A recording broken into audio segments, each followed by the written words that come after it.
ठीक है, ये आईसी देख के आप लोगों को आइडिया लग रहा है कि कौन सा आईसी है? कौन सा आईसी है ये है RAM regulator. RAM regulator, RAM regulator इसको क्यों बोलेंगे? क्योंकि ये आईसी रैम के लिए सप्लाई जनरेट कर रहा है। ठीक है, रैम के लिए कितना वोल्ट की सप्लाई जनरेट कर रहा है? 1.5 वोल्ट। ठीक है, तो ये आईसी, इस आईसी में 3 सप्लाई जनरेट होंगे। एक तो हो गया 1.5 वोल्ट जो कॉइल पे मिलेगा, इसके अलावा एक VTT और एक VTT रेफरेंस, ये टोटल 3 सप्लाई मिलेंगे इसमें। ठीक है, अब इस सप्लाई को जनरेट करने के लिए इसकी एक बेसिक रिक्वायरमेंट होगा, क्योंकि आईसी का जब तक बेसिक रिक्वायरमेंट नहीं मिलेगा तब तक ये सप्लाई जनरेट भी नहीं करेगा। तो इसका बेसिक रिक्वायरमेंट में, या किसी भी आईसी का बेसिक रिक्वायरमेंट लगभग कॉमन ही होता है, कुछ कुछ आगे पीछे होते हैं और सिग्नल का नाम बदलते हैं। ठीक है, उसी तरह से इसका भी देख लेते हैं। तो इस आईसी को वर्क करने के लिए सबसे पहले क्या चाहिए? VCC। सबसे पहले चाहिए VCC। ठीक है, तो VCC कितना नंबर पिन पे है देख के बता सकते हैं? पिन नंबर 11 और पिन नंबर 12 दोनों है। अब यहाँ पे देखिए 2 नाम आता है, एक आता है VDD, एक आता है VCC। तो कहीं पे आपको VCC लिखा हुआ मिलेगा, कहीं पे आपको VDD लिखा हुआ मिलेगा, कहीं पे Vin मिलेगा, सारे एक ही है, सिर्फ आपको समझना है। ठीक है, तो इसमें वोल्टेज कितना आएगा? 5 वोल्ट ऑलवेज। ये 5 वोल्ट ऑलवेज कहाँ बन रहा है? स्टेप डाउन आईसी का रेगुलेटर पे। इसीलिए बोला गया आप लोगों को कि पहले स्टेप डाउन बनेगा, उसके बाद ही ये बनेगा। क्यों? क्योंकि वो बनेगा तो ही इसको पावर मिलेगा और ये आगे का वर्किंग करेगा।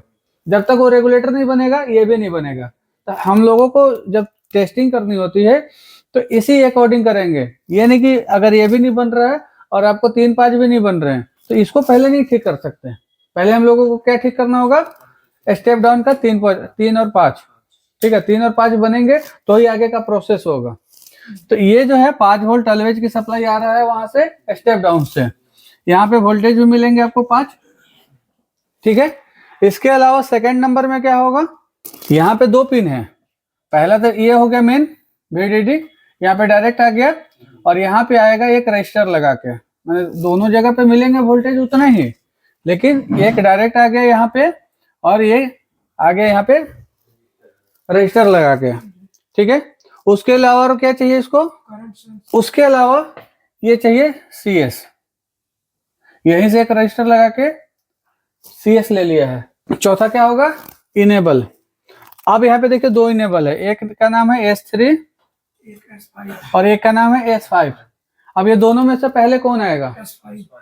S5 आएंगे पहले, क्योंकि इसका जो सीक्वेंस है पहले S5, उसके बाद S4, उसके बाद S3, उसके बाद S0।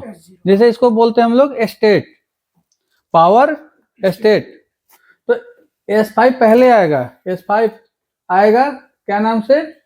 Switch on. S5 आएगा स्विच ऑन के नाम से। और स्विच ऑन कहाँ से आएगा? SIO से। और SIO स्विच ऑन कब रिलीज करेगा? जब उसको PCH से S5 इनेबल मिलेगा। जब PCH से उसको सिग्नल मिलेगा SLP_S4। ठीक है, मतलब पहले PCH से सिग्नल आएगा SIO को, फिर SIO जनरेट करेगा स्विच ऑन। अब ये स्विच ऑन आएगा तो इसकी रेगुलेटर सप्लाई बन जाएगा। कितना वोल्ट? 1.5 वोल्ट।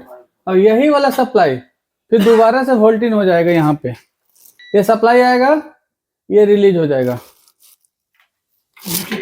VTT reference. तभी आपका कौन कौन सा बन गया? 1.5 VDD क्यू बन गया। ठीक है, और VTT रेफरेंस बन गया।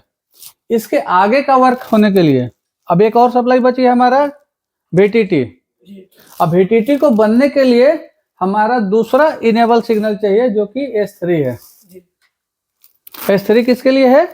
VTT को बनने के लिए, मतलब जिसका नाम हो गया आगे यहाँ पे SUSP हैज। ठीक है, SUSP हैज आएगा तो VTT बनेगा।